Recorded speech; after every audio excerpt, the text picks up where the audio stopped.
त्यातले निवडक काही पाहुणी मंडळी होती ना, त्यांनी त्यांची पोहण्याची ट्रेनिंग घेतली. आधी 10 दिवस ट्रेनिंग चालली, मग त्यानंतर त्यांना लग्न अटेंड करता आलं.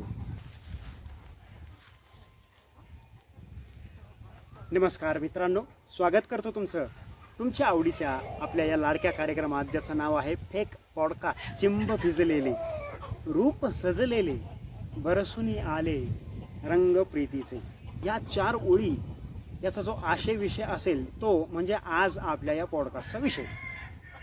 तर आज एक खास पाहुणा आलाय आपल्याकडे.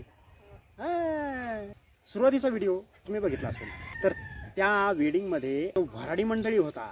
आज आपल्याला तुमच्याशी आणि माझ्याशी गप्पा मारायला आलाय. तर चला वेळ न घालवता आपण त्या पाहुण्याशी गप्पा मारूया, ज्याचं नाव आहे श्रीमान चिंब भिजलेले. स्वागत आहे सर तुमचं.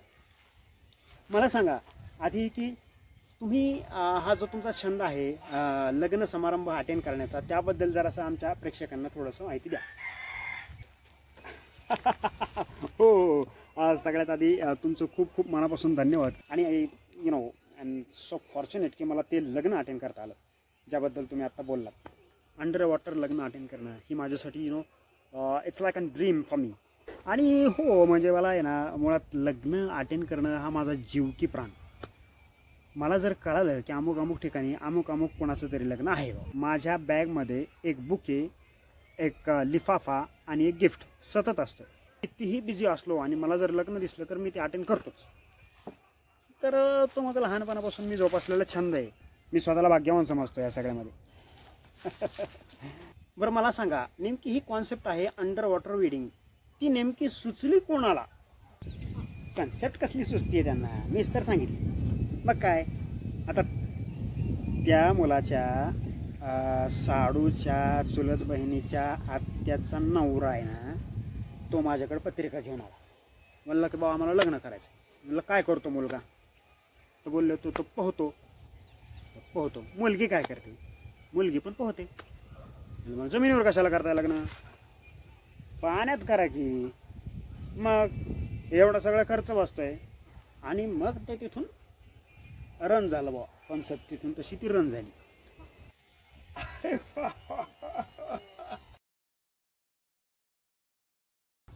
आणि मला सांगा, नेमकं ह्या लग्न समारंभामध्ये पंक्ती बसल्या, उभा राहून जेवल्या की पोहल्या, म्हणजे काय झालं नेमकं? हां, जेवणातच तर बापरे बाप, सी फूड ना. सुरुवातीला तर मी ताटवाटी घेऊन गेलो. मी फिश घेतले ना, कारण त्यामध्ये, आणि घेऊन गेलो मी खायला. तर बापरे बाप, मासा ना तो पाण्यात गेल्यानंतर पाला तो बिचार. हो, आणि मग मला दुरून कुठून तरी फळांच्या डिशेस दिसायला लागल्या की बाबा तिथं मग ॲपल ठेवलाय, केळी ठेवली, द्राक्ष ठेवलेत, रासबेरी होती, ब्लूबेरी होती, ही बेरी ती बेरी. मग तिथं गंमतच झाली की जवळ गेलो आणि बघतो तो सगळा टाईल्स. ॲक्च्युली फळ एक पण नाही, फक्त टाईल्सवर फोटो दिसतात. बापरे बाप. छान होतं जेवण. जेवण माझा म्हणजे आवडीचा प्रांत लग्नामधला. हे सांगतोय अहो, दारू पिणाऱ्यांची तर मज्जाच तिथे. फक्त बॉटल घेऊन जायची, बॉटलमध्ये टाकायचं, खाली गेले की झाकण उघडायचं, भरली पाण्याने, केली, तल्ली. त्यांना नंतर माशासारखं पोहायला लागले लोक. मग आम्ही त्यांना असं ओढून काढायचं, सगळ्यांनी ओढून काढलाय. अशी त्या वेडिंगची म्हणजे धमाल, म्हणजे बाप रे बाप. आणि खर्चाचं काय झालं? नेमकं जास्त झाला की कमी झाला की तितका तंतोतंतच झाला? नेमकं झालं काय, त्याबद्दल आमच्या प्रेक्षकांना प्लीज थोडंसं सांगा.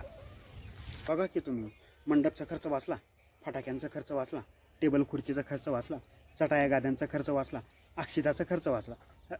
नाही, अक्षताचा नाही वाचला, कारण की त्यांनी अक्षताच्या ऐवजी ते फिश फूड टाकलं. आम्ही फिश फूडच त्यांच्या नवरदेव नवरीच्या अंगावर टाकलं, म्हणजे ते मासेही खातात पाण्यात बॉ, असं ते त्यांनी ते सोशल भान जपलं. आणि पर्यावरणासाठी तसं सगळं ते केलं त्यांनी.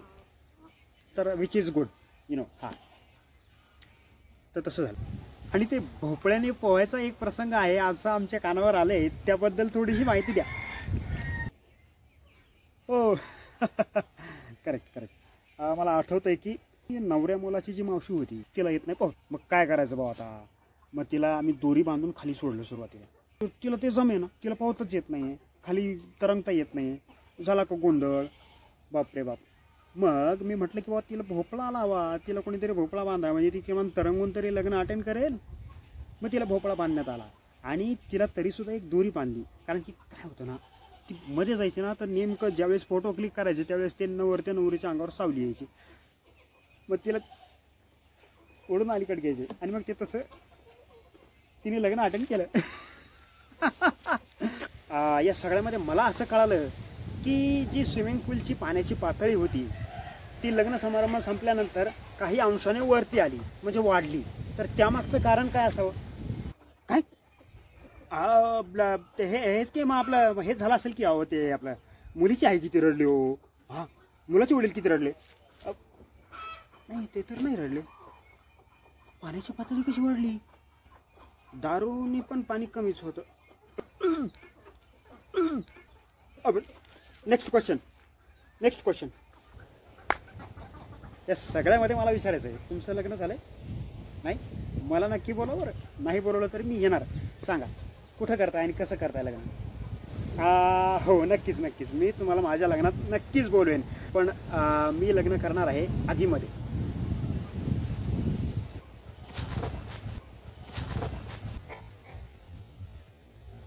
It's not easy for everyone.